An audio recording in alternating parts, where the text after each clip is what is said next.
All right, we're going to go ahead and get started. The broadcast is now starting. All attendees are in listen-only mode.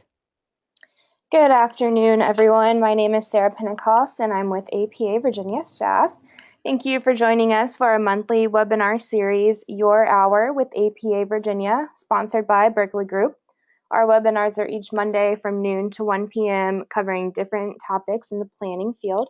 This week, we have Natalie Patterson presenting inclusivity and decision-making for accessibility. Once the webinar is completed, it will be posted to our YouTube channel within 24 hours, and you can find that at APA Virginia. We ask that everyone save their questions till the end, and you're welcome to type them in the comment box as we go along. Please mark your calendars for next month's webinar on May 22nd. And also, please refer to APA Virginia's website to see more about our upcoming annual conference in July at Hotel Roanoke. Registration is now open and sponsorships are still available. You can find that at apavirginia.com. I'm going to go ahead and hand this over to Natalie, and she will get us started. Thank you again for tuning in. Yeah, thank you so much. So thanks, Sarah, for introducing us. Let's see, show my screen. Make sure, what just happened? There we go. All right, and so kind of like what Sarah said, I am Natalie Patterson, and I'm going to be talking to you today a little bit about how to structure your planning projects for greater inclusivity. So I am a second-year master's student at Virginia Tech, and I'm just about done in a couple of weeks. So I did a lot of my focus during my master's program on, I guess, creating more accessible environments, and that includes kind of the physical environment as well as the kind of the structural bodies and institutions that kind of go along with planning to help kind of create those programs. So I'm presenting on this because a lot of my interest is in creating opportunities for greater inclusivity in planning. And so I will be talking to you today about a few different things. We're going to start off by kind of learning how to identify some opportunities for inclusive engagement. And then we'll look at some of the strategies for being more inclusive and responsive kind of throughout the process of your planning project. And then looking at some of the ways that you can ensure that those connections and those strategies kind of keep going throughout the life of your planning project. So I've kept this a little bit kind of deliberately vague because accessibility really means a lot of different things in planning, just kind of because we deal with so many different aspects of the built environment and the social environment. I just kind of kept it so that you can kind of insert your personal area of expertise, as you will. And so I'm going to really just kind of be talking about ways to include people in some of the kind of decision-making structures of your accessibility plan. So with that, let's get started. So the first thing we're going to talk about are some of the elements of accessibility.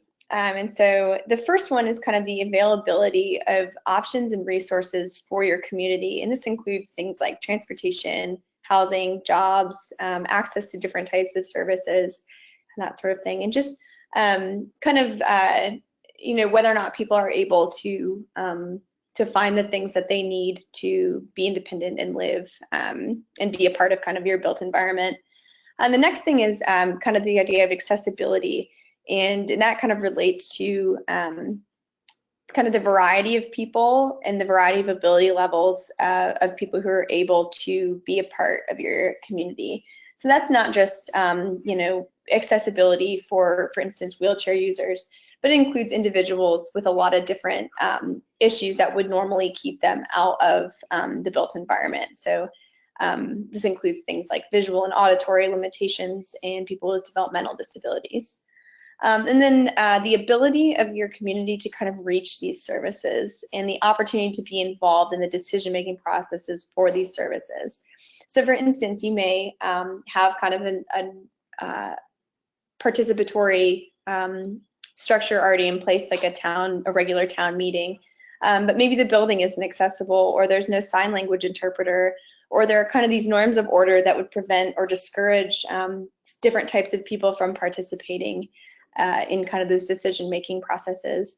And these a lot of times are not kind of outwardly stated. So, a lot of times it's just, people feel uncomfortable or embarrassed, or like maybe they're not, they shouldn't be a part of these conversations. So those do kind of exist even though they're not structured in a formal way.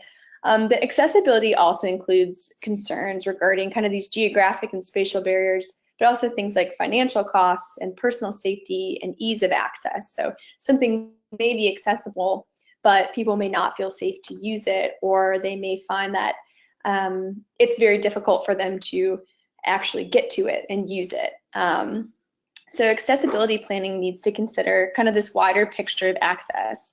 It's not just individual structures, but it's kind of a way of thinking about your entire environment, social and physical, from a more inclusive perspective. And when you think about accessibility and inclusivity, it really does include benefits for everyone, including people with children, the elderly, and anyone that would really like to see a more inclusive and diverse social environment. So now we're going to talk a little bit about how you go about identifying these different opportunities in your community for people to be more involved. So the first one is kind of, you conduct a what's called a strategic accessibility assessment. And so this is the stage where you really start to identify some of the problems that exist that keep people from being a part of accessibility decisions. So in this stage, you kind of focus on this stakeholder identification and engagement. So you want to go out and identify these groups in your communities, and these could be churches or nonprofits, social service organizations, local educational groups or student groups, and local elected officials and that kind of thing too. But just people who have a vested interest in creating a more accessible environment. So you kind of identify these people and reach out to them and see if they, are willing to kind of sit down and help brainstorm some ways to create a more inclusive environment. And then you're going to want to kind of check with what is already in place. So check your local policies and programs and kind of identify what already exists in your community that isn't being utilized or is being utilized by people differently than what you expected. And then kind of figuring out, well, why is that? And what is it that could be done better? Where are there holes in these programs? Or what would people like to see differently from these programs? And so this is where local stakeholders become really important to weigh in on this, because without these personal insights, it's likely that you're missing some of these opportunities and understandings of these lived experiences that show the full picture of accessibility challenges. And then this also recognizes the importance of insights from individuals who are typically left out of the conversation. So people who normally don't get reached out to or are told, yeah, you should definitely come, but something kind of is keeping them from feeling like they should be a part of these conversations. So really making sure that you reach out to those individuals who have usually been left out. So the second stage of this is kind of the planning and design stage, in which you conduct what's called a local accessibility assessment. And this is where you kind of identify and start to develop these action plans to deal with issues related to accessibility. So it's important in this stage to really have a lot of people, a very inclusive environment, kind of at the center of the development of these plans, because these are going to be the individuals and stakeholders who are most likely to benefit the most from the initiative that you're working on. Just kind of in thinking about that, being more inclusive does also help guarantee that your plan is as useful and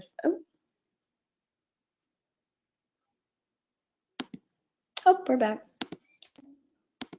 We're having a lot of wind here today, and it looks like all right, we're back.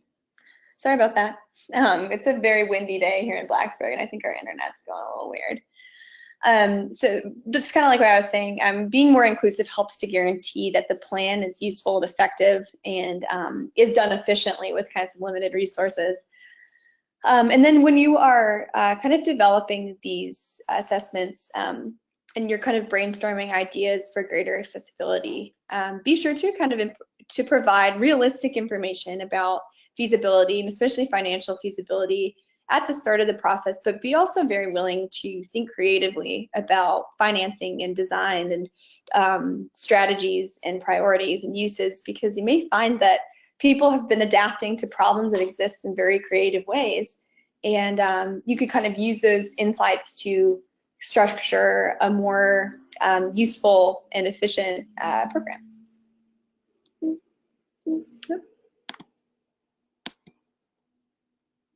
So the third stage of this is kind of the option appraisal, and this is where you really actually start to consider what are the different options that could help to promote greater accessibility and inclusivity. And so in this, at this point, this is when you'd kind of consider that full range of options. And sometimes what seems to be the most obvious or efficient objective may not actually be what individuals with accessibility concerns want or need. So like I said before, people will kind of find different ways to adapt to these challenges, or they may want something that seems very different from what is expected by, say, a quantitative study or some kind of significant research that's done elsewhere. And so that's when, again, it's really important to kind of keep these communication lines open to identify what these different options are and what people actually are interested in and see. So this kind of inclusive decision making will help to highlight how people are currently using and adapting to service and spatial barriers, and can help identify areas that could be improved. In a lot of ways too, I think keeping these, having a lot of kind of reoccurring communication between different stakeholders, you can find that a lot of the concerns related to accessibility could be rectified in a way that's low cost or through a more shared approach between different sectors and organizations. And so having kind of these conversations between individuals, stakeholders, private parties, people who will actually use the services, and different nonprofits and that sort of thing, you can help identify redundant services or service gaps, and promote consolidation and sharing of these existing resources. And so one of the things that I think would be important at this stage too is to consider the role of technology in providing resources to keep these communication lines open and easily accessible. And a lot of times these are low cost or free, and they already exist on the internet. And you can kind of encourage the use of those to get individuals with accessibility problems, help them kind of navigate the existing environment, communicate their concerns in a easy and kind of timely fashion, help them to report issues and share resources, so that they can have more flexibility and freedom in their day-to-day life. So one of the examples I was thinking of is something that would connect people with mobility concerns to ride-sharing opportunities, or working with a transportation network to establish a more efficient transportation routing procedure. And so one of the other things I had thought about when considering this option appraisal stage is to just be kind of aware of your own agenda as kind of the leader and the planner and the facilitator in this scenario, and be willing to kind of accept and change a different narrative for what you see as being kind of the primary issues related to accessibility. So I think we kind of come in with these preconceived notions about what what these barriers are, and we see them from a very different perspective than the people who actually use these services every day, and people who deal with mobility issues every day. So even if it kind of shifts these priorities that you have down, or you change them completely, just being really open-minded and willing to engage in those conversations. So now we're going to talk a little bit about the actual kind of implementation of this plan and these options that you've identified and created. So when you are going through the implementation process, I think it's really important to figure out what your impacts are going to be, kind of in your greater environment in regards to other services. So think creatively and ask these open-ended questions of your stakeholders. For instance, how will better access to transportation scheduling or impact a person's ability to have a job, or where they're able to live or shop or travel? And what does that mean for other services that they use and need every day? Will they need to, will something else have to change, or will we have to adapt to another concern that someone has as a result of them having greater access to certain spaces in your community? And so another thing is to identify these kind of barriers to implementation. And these can be a whole range of different things. They can be, short things and like permitting and getting things kind of done in a timely fashion, or, relying on certain types of funding. But just kind of think long range about the types of setbacks and problems that may arise, and kind of consider creative options from the start for how you would address these problems through community-based action and facilitation, instead of relying on one specific type of solution. So ensure that this kind of discussion will occur between your private parties, and your stakeholders, and your local offices, to see how they would address them as kind of effectively and efficiently as possible, to avoid kind of service gaps for people who are really going to need those accessibility services. And so make these conversations permanent, and I think that's a really important thing, and make them regularly scheduled, and that at times that everybody can kind of make, so that if something does arise, especially say in like the political environment, where if you're relying on a certain type of funding that may be going away now, that you've already kind of had these discussions reoccurring, and so it's not a shock, and you're not trying to kind of be on the defensive when something changes really drastically. When you identify these issues early on, it can really kind of help to avoid those gaps and issues in kind of service provision. And then I think it's important to also put those action items that you've identified back on your stakeholders, and really give them the opportunity to take control of and steer the direction of the initiatives that you're working on. So when you create an action plan for greater accessibility, give it back to them, and encourage participants and friends and people who work with these different communities to really experience the change, and then give them a way to provide feedback on it. And this can also, I think, is important to, if you reach out to different regional partners and figure out some of these kind of potential issues or opportunities for growth in other areas around your region related to accessibility. So things like housing developers, different nonprofits, and regional healthcare providers. All right, so moving on to kind of monitoring and evaluation of this project. So I think a lot of times there's a significant focus when we evaluate a project on these kind of very quantitative measures. And so we see, an increase, for instance, in the number of people who are using a service. And that's a great thing. And that tells us a lot about what our community is using. But I think making sure to focus on kind of these holistic indicators rather than just kind of the strictly numbers results. And seeing how this actually has changed people's approach to life and their independence, and what has it given them that can't really be quantified. So things like greater freedom, and they feel like they're more a part of their community because they're able to access these different kind of areas of the community. And consider those multiple arenas for impact, including things like employment and volunteer opportunities, and access to education, and access to better social inclusion, and overall perceptions of well-being. So those are things that by having a more accessible environment, you're going to see that people are going to use it, and they're going to be more included and want to be more a part of the community. I think also just understanding that there are personal barriers to accessibility of places and services that are going to be kind of person specific, and sometimes it's not really a change that you're going to be capable of making on a large scale, but can be better addressed by connecting those specific individuals with different resources and services in the community. And so just kind of being aware of what exists and what people are already doing to promote accessibility and making those connections for people.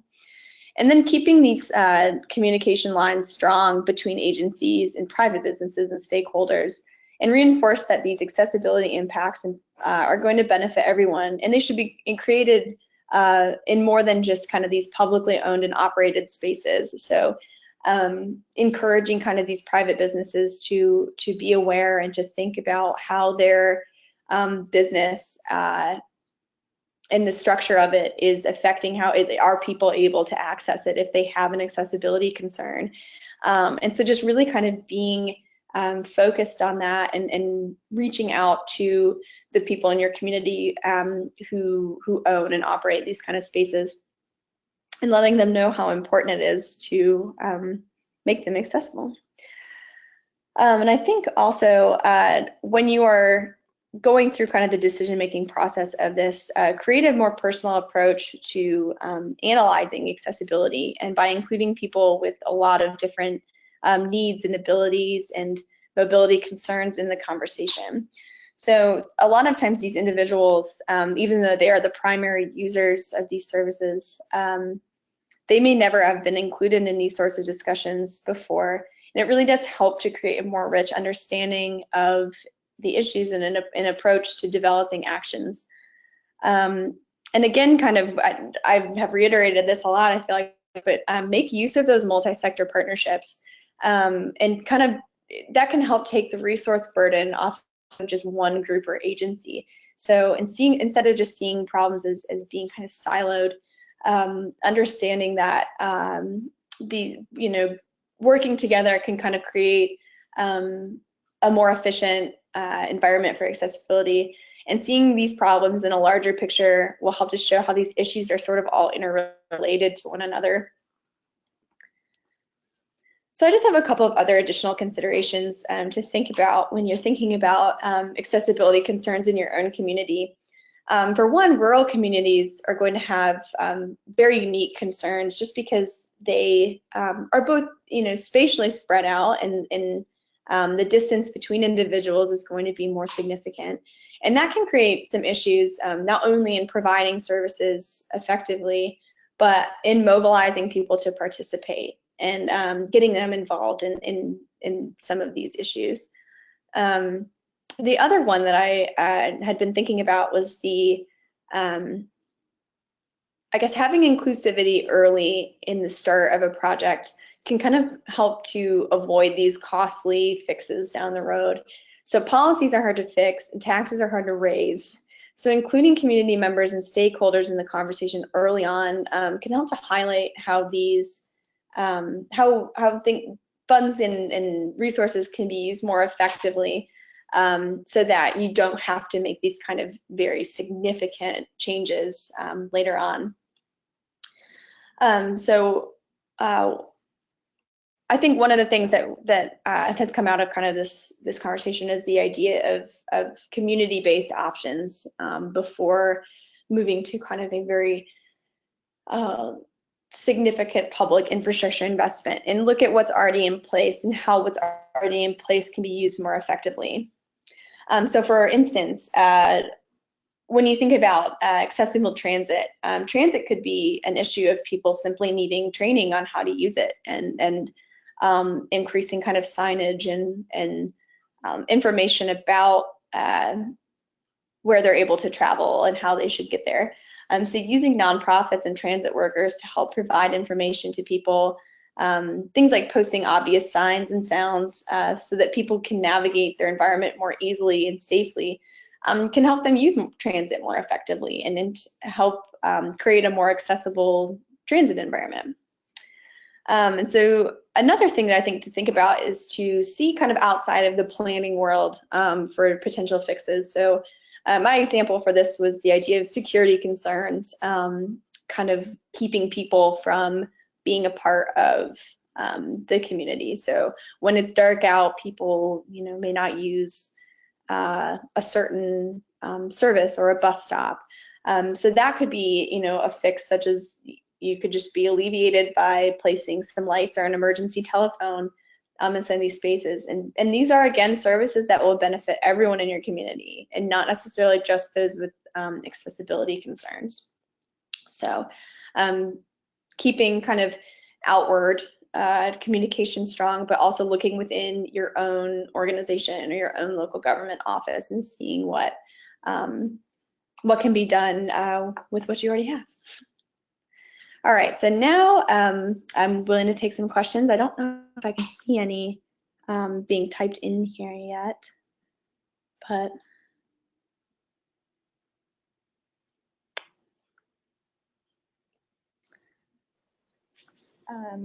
Thank you, Natalie. If anyone has any questions, now is the time to go ahead and type them in.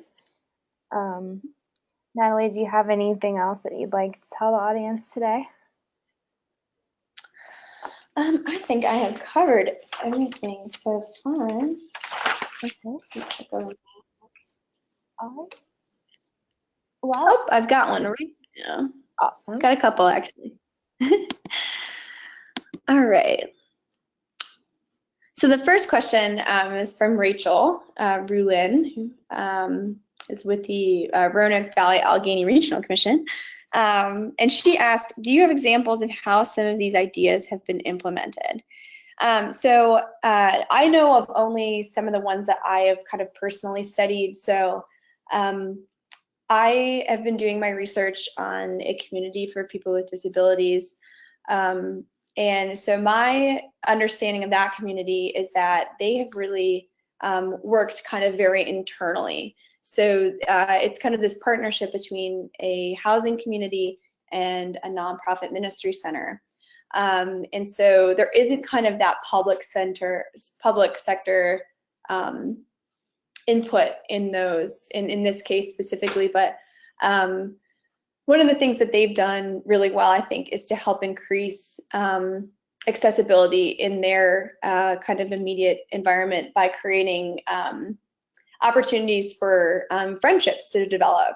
So it's really kind of a neat thing to see where people with disabilities who are unable to drive, for instance, they have friends without disabilities, and so the two of them can work together to so they can get a ride to a job and they don't have to rely on a paratransit service, for instance, that maybe the time won't allow them to have a job. So they've really done a great job of including people with disabilities in these conversations and kind of seeing what some of these individual needs are, and then being able to pair someone who can provide that service with someone who needs that service. So that's kind of my biggest example that I can think of right now. And that's been kind of neat to see as well with, in regards to the ministry center, they have really engaged with the public transit in the city where this is located, where a lot of individuals said that they wanted to learn the public transit system better.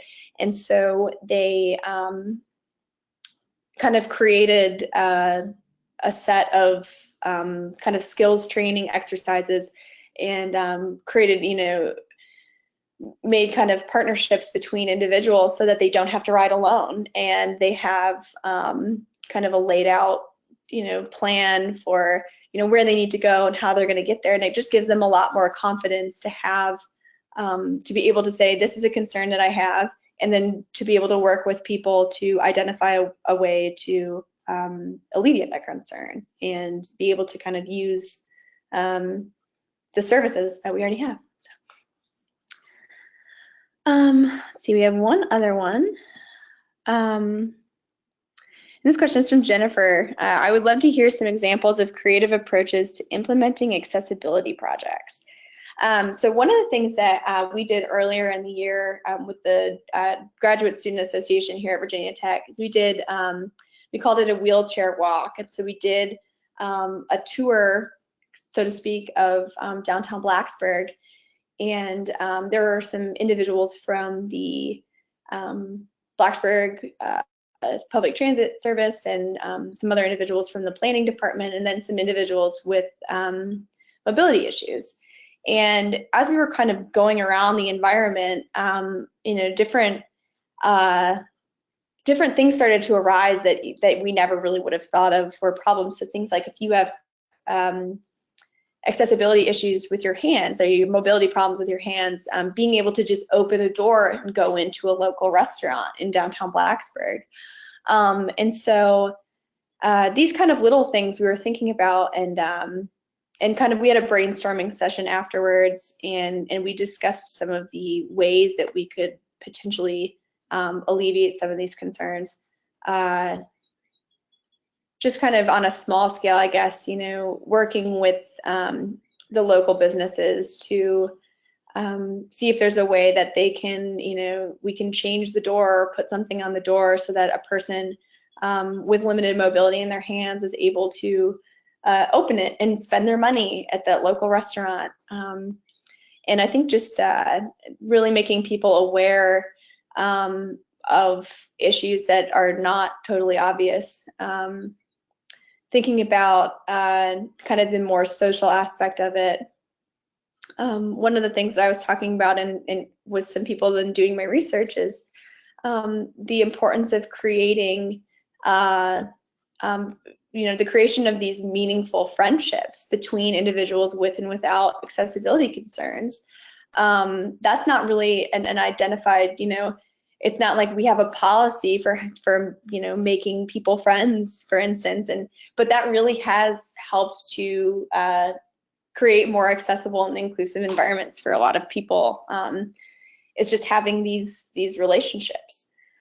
So that's just a couple that I have. Let's see, I had a couple more come in. So this question is from Jessica. It says, what are some strategies to increase public outreach and how do you use social media? And that is a really good one, I think. So I think I think social media for one is going to be a really important way to increase public outreach. But I think this is when identifying those community stakeholders is going to be important too. Because if you have just kind of a large organizational Facebook, for instance, that's posting events, just getting those stakeholders to then share those events with their more intimate circles, and so that creates kind of a line of trust between people within a certain organization or a certain neighborhood or interest group, and whatever your organization is that's working for accessibility. And I think, let's see, some other ways to use social media. That is a good question. I might have to think a little bit more about that one. But I think really reaching out to those stakeholders and making sure that they're involved and they're kind of reaching out to their constituents, so to speak, is going to be probably the most important thing. All right, so this one is from Anne Marie. What's an example of a preconceived notion that a planner or government may have about an accessibility issue that is not in sync with the real problem? That's a very good question. So one that I have frequently had is that when you see that people are not using something, or